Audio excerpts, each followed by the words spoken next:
In this week's video, things are going to be a little bit rough. I am recording in my mostly empty living room. You can probably hear the audio isn't great. That's because I'm in the process of moving house, and so most things are packed away in boxes.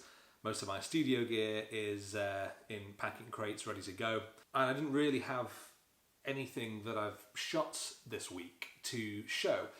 But instead what I wanted to do is have a look back at some of the shots from 2019. Now I didn't want to do a best of 2019 or any kind of roundup like that. Everyone seems to be doing those, and I don't know, you've seen this stuff, and if you follow me on Instagram you'll have seen the photos which I like. So instead what I wanted to do is show what I'm calling my hidden photos of 2019. So these are photos that I've taken on photo shoots or on location. Either I've gone out to shoot these photos or they've been taken as part of something else, and they haven't really fit either in a video which I could have shown you, or they haven't fit on my Instagram page, and as a result they've never been seen. These are ones that have just sat on a hard drive up until now, but the ones that I like quite a lot, and so I thought it would be useful to see them, and I can go through and say what I liked about them and also why I haven't used them, why they haven't been important enough images to do anything with.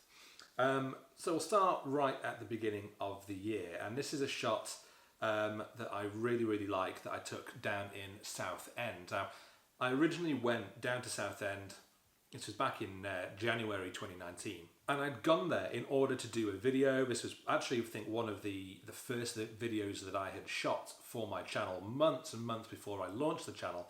But I went down to do some videos and see what I can get, with a view of starting to create some video content to go live with. But I just didn't shoot enough actual video. I shot plenty of photos, but I didn't really shoot video. And as a result, when I came to try and piece this together into a video which would actually look good on my channel, it just didn't really work. There was not nearly enough B-roll, there wasn't enough information, I wasn't talking enough. So I decided not to bother doing that video because it would end up just looking a bit shit. And this is one, as you can tell, we're in sunset, and I just loved the atmosphere, the mood in this shot. We've got this old couple sitting together on the beach wall. Looks like they're eating their dinner, they've got their Dr. Pepper and their Tango cans. The Starlings are sitting there next to them. The light is beautiful. I saw this scene when I was walking down the beach promenade, and I had to snap this shot. I really like it. There's been minimal processing done on this, just a little bit of exposure balance and a little bit of colour toning. But other than that, it's pretty much as is. I did take some more when I was in Southend. This one is under the pier. It's a pretty classic underneath a bridge shot, looking straight down, so you get that sort of infinity tunnel effect going on. This one was, I believe, an HDR blend of three images, one overexposed in order to get detail underneath the bridge, a mid-tone, and then one underexposed in order to get detail in the sky. You then blend those all in Lightroom and you get a shot which has an even exposure across the board. Again, it's at sunset, the colours look decent, and pretty happy with that. And then another sunset one, this one. Again, not a lot to say about this one other than nice sunset colours. So I'll move on to our final one, this one here. Again, just a really beautiful sunset shot. The sunset that we had that day, I don't think I've seen one like it before. It was the most incredible colours. The sun was huge in the sky, but a really amazing colour. And being able to get it right over the pier like this was just amazing. Quick slurp of my massive tea. Ooh, it's good. Excellent tea. So this next shot then, this one here, this is in the Peak District at an old abandoned mine somewhere near Sheldon, I think, the village of Sheldon. This is a shot that I just was exploring around the area. It's near where I'm from, and I had a rental car at the time, so I was exploring around, and again we had really nice sunset. This was late Jan, early February maybe, and it was only about 4 o'clock, but obviously that's quite late in the day for midwinter. And the colours were just great, so I really liked exploring this area. And if we flick to the next one, this was actually both an HDR blend and a panorama blend. So what I ended up doing, if we just have a quick look here, is I took various shots moving along as you would do with a panorama, but each one I took 3 exposures: underexposed, a medium exposure, and overexposed. I think I HDR blended each panel, as it were, and then panorama stitched them together. Now, Lightroom does now have a tool for HDR panorama, so it will automate that whole process, but I think when I did this, that feature hadn't yet launched. But I do like this. You see the sun in the sky. We've got some lovely colours from the sunset. And because I did the panorama, we get to follow the nice curve of this land as it goes round, as well as keeping in these old buildings. It's a shot that I just think is nice. It's certainly not award-winning. It's certainly not particularly standout. As a result, it hasn't been one that I've ever done anything with. It hasn't been on my Instagram page. It hasn't been in a video. Same goes for this one from the same series. Again, we've got the lovely sunset colours. We've got the nice tracks leading away into the frame. It's fine, but it's not particularly exciting. Next up, a quick one. This is one that I took when I was on holiday skiing in Chamonix in February, I think. I really like this shot. I saw this when I was going up on a chairlift, and I sort of looked back and I saw this really nice cabin covered in the snow with the really nice mountains in the way, and I loved the way that it was sort of framed between these two trees. So hopefully that gives you an idea of kind of why I took this shot. Now, I think this was just taken on my iPhone at the time. This wasn't a professional camera with filters or anything that's just straight out of a phone. So I really like this photo. I've done some color toning and some exposure tweaks to this. I love it. I think it's great, but again, it's one that just sort of stands on its own. I didn't take any other shots like artistically from that trip. So as a result, it's just this, and there was no point in really doing anything with it. It's not part of a series. It's not telling a story. It's just a nice holiday snap. The only other thing I did take on that trip, as I drove home, I went through obviously a lot of France, and I found this image. And I don't know what this is. It's a sort of a weir on a canal, I think, with this sort of arch over the top. But I really, really like the scene, and I knew that I wanted to use a slightly slower exposure to get some motion blur on the water. I did a few different ones, one that was at like a 2-second exposure, and I didn't like that because you lose so much actual detail in the water. It just turns to this whole ghostly blur, and I wanted to keep some texture in there. So this is, I think, is maybe a 1/4 of a second exposure, just enough to get a little bit of water motion blur. But the colours I really love, the exposure I love. It's very, very painterly seen. It almost looks maybe like the sort of landscape painting that you might see in some old country estate. You put a man on a horse in there and you've got yourself a royal portrait. So I really, really like those tones. But again, it just sits by itself. There was no point in me doing a video around it. There was no point in me posting it to Instagram. So here we are, you're seeing it now. So next up is a whole series that I took when I went on holiday to Slovakia earlier in the year. We'll start off with this big scene overlooking the lake. When I was in Slovakia, I was filming quite a lot of video in order to produce a film on it for my channel. But I was filming it all on a phone, and the footage didn't look very good. It was shaky. The audio was terrible across the board. On one of the days I was brutally hungover and basically forgot to film anything. And as a result, when I look back at some of the footage, it's fine for bits of B-roll, which is probably what you'll be seeing now. But it just didn't work well as a whole video. And so instead you're seeing these shots now. Now this one I really liked at the time because it's a great scene that overlooks the lake. You see the ski jump poking out from between those mountains in the background, but we've then got this foreground interest with the tree stump and with these nice bushes. So overall, it's a scene that I quite like, but I don't love it, and here's why. The issue I have with this is that there's just too much going on. It's a very, very busy scene. Because you've got the mountains, you've got the ski slope, you've got the forest on the other side, then we've got bushes and trees and the tree stump here in the middle. There isn't really anywhere for your eye to go in this shot. There isn't a focus, there isn't a point to this image. It's nice and it's a lovely holiday snap, but it doesn't translate well to a good photograph. Maybe I'm being overly critical, and I certainly don't think I'm explaining my reasons in a very, very good way. So I'd be interested to hear your thoughts on this image. But for me, it's fine, but nothing more. It's not a standout image. Now this one I like a bit more. This is a waterfall that I found when we were on a hike going up one of the mountains, and rather than do a whole wide picture of the waterfall and show all the water coming down from all the different rocks, I instead put on my zoom lens and I got close in on the details, because I really like the way that we've got these static big boulders in the bottom, but the water doesn't fall down, it sort of flows over these rocks on the left, and by using the long exposure it turns those into these really silky lines. As a result, I think this is a much more compelling shot than your everyday wide waterfall.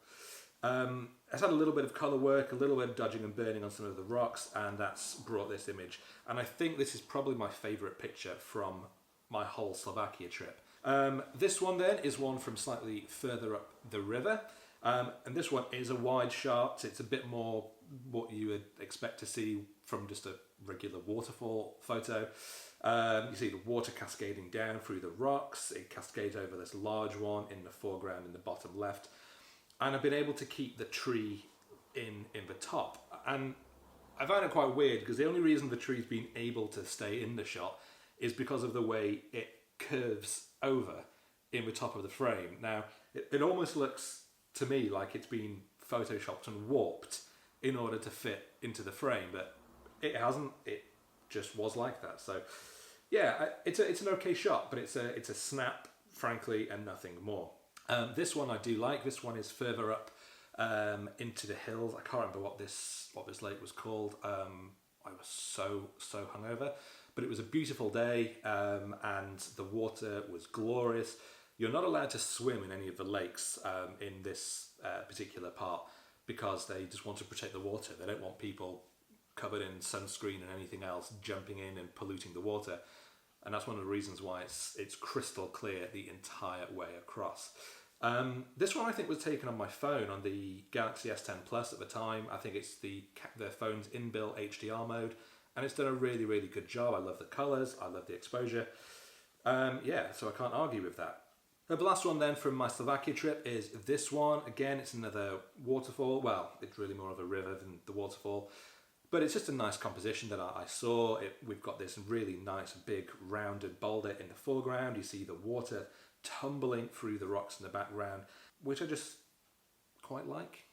Again, this is not one that I have anything major to say about, and that's why I haven't been super compelled to make a whole video on these series. They're just fine shots. So next up, I'm going to go back to some of my Scotland trips, because I have already done a video on photographing the McLaren 600 LT under the Milky Way. I'm sure there's a link on screen right now. You can give that a click. But the reason I went is because I was doing a whole feature for CNET on photographing the car just using the iPhone. And so some of the shots you're going to see in here are taken on iPhone, and some of them were taken on my Canon DSLR, which I took with me in order to get some of my own photos for my video as well. With that, I got so waylaid on the trip that I ended up not shooting much video beyond a little bit of B-roll. So I decided not to turn that into a full video, and that's why you're seeing these now. So we'll start off with this one. This is at a small waterfall somewhere near Inverness. It was one of the first stops I made. This shot is fine. The morning light was really, really nice, and I found this angle looking at the waterfall, which uses the tree over the top and the bushes as a nice frame, and through which you see the waterfall. That's pretty much all I have to say about that shot.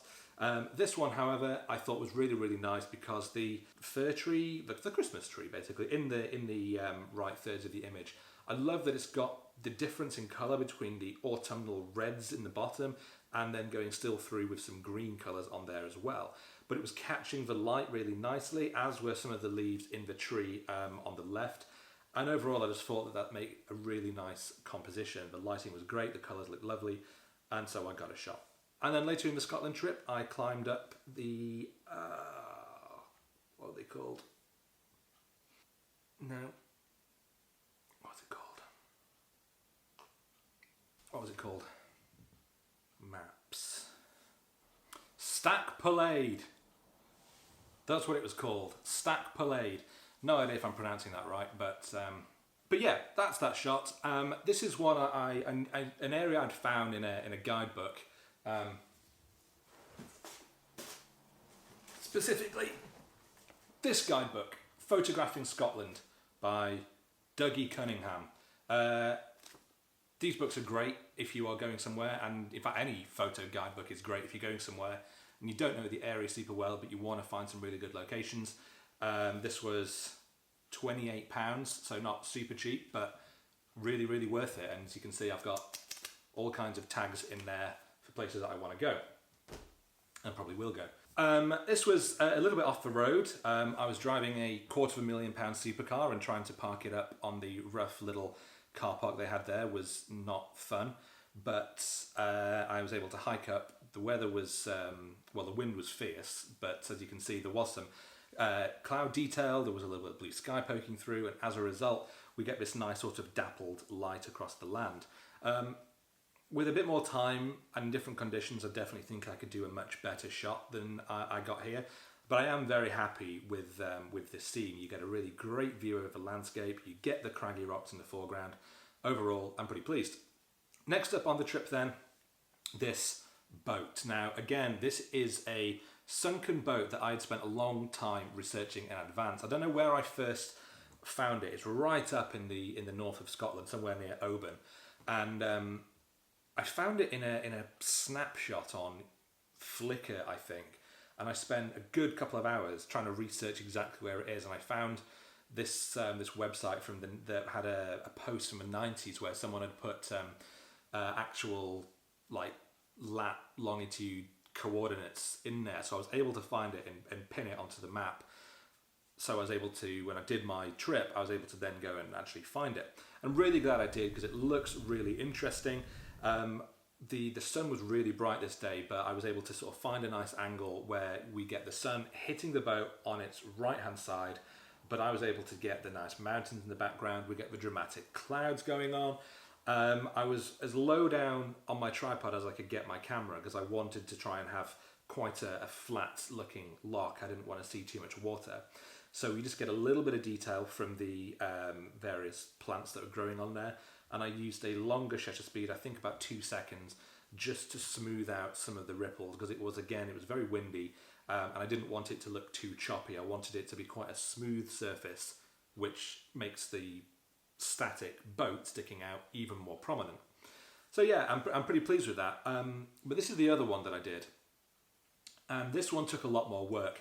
I'd walked around the shoreline to try and find an interesting angle that showed off a bit more of the wreckage of the boat, so I knew I needed to focus on this side of it. So I was looking around for foreground interest, and what I decided to do is, as you can see, get down really, really low and use some of the rocks and rock pools around as the foreground interest, and sort of create a bit of a leading line that points your eye up towards the boat. But at this time of day, the sun was right over the boat and the light was really, really harsh, and so I ended up having to do an HDR exposure, one very, very overexposed, in order to get the shadow detail on the boat, and then blend those in post. So there's been quite a lot of Lightroom and Photoshop work done to this image to bring it out at all. As a result, I'm generally quite pleased with this image, but I just think that on a different day, when I didn't have to do another 4 or 5 hours of driving, I could have got a much better result. I'd love to go back to this spot, maybe for sunrise or for sunset, and see if I can get something different, because it's a really, really interesting hull of a boat, a lot of opportunity to get some great shots. I don't think this shows it off at its best. My last image from the Scotland series is one that I did take on my phone and is in my feature on CNET, so do make sure to head over to that feature and have a read if you're interested in how I took all those different photos using just my phone. But this is the one that I'm particularly proud of. The reason being is because I'd arrived at this lockside about 20 minutes earlier, and I'd gone down and I'd snapped a photo of this boat, and it was fine, you know, just a nice boat on the water. But then I'd gone and had a wander around some of the forests nearby, see if there were any other shots I could get, maybe some fungus or interesting leaf patterns or anything like that. And then I saw the light shift, and from the distance I saw this rainbow coming out, and I knew that the photo opportunities there were going to be great, and I sprinted all the way back around the coast of this loch to try and get back into the same position I was. And I'm so glad I put that effort in to get there. As I arrived, the rainbow was looking great. I was able to get into a position where it perfectly lines up with where that boat is. And the boat's covered in flowers, so it's just such a colourful little scene. And I'm really, really, really pleased with how this shot came out. And it was less than a minute later, the rainbow had gone completely. The light had changed. So if I hadn't have run, I just caught it in exactly the right second. And I'm really, really pleased with this shot. And I'm amazed that this came out of an iPhone. The dynamic range is great. The sky looks good. I mean, sure, no, it's not as pin sharp as a DSLR. It looks a little bit soft and noisy in places. And that's fine, because it actually gives it a certain filmic look, I feel. But yeah, I'm really, really pleased with this shot. So do go over and have a look at that whole feature if you want to know more about how I took those images on my phone. Speaking of phones though, here's a couple of extra phone shots I wanted to include. This is one clearly from Bonfire Night. This is fireworks. Now, I think I posted some of these on my Twitter page with a bit of information about how I took them, because it's just a creative way of taking photographs of fireworks. Instead of just taking a whole snap of them exploding in the sky, what I did is I zoomed in using the telephoto lens on the iPhone and using the Moment app. I used a 1 second exposure, and by doing that you get all this motion blur of the bits of firework the sparks and whatnot as they fall through the sky. So you end up getting quite an abstract shot instead of your typical burst picture of a firework, which I just quite like.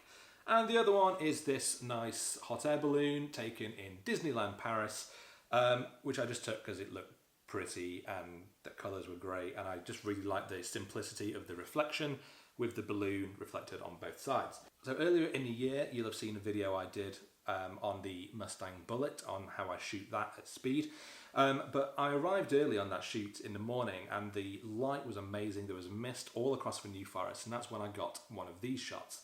I really like the very small amount of light just touching this tree, and we've got the New Forest ponies just starting to blend away into that early morning mist. It's a very ethereal, dreamlike scene, and I was really pleased to get it. And same goes for this one, when again we've got just a little bit of light hitting that tree, but we've got all the mist going across these hills here, and that very low contrast, very subdued colour palette, which I think is nice. I did quite a wide panoramic crop for this shot because I just think it shows the tree very much in isolation, which I liked a lot, playing with that negative space.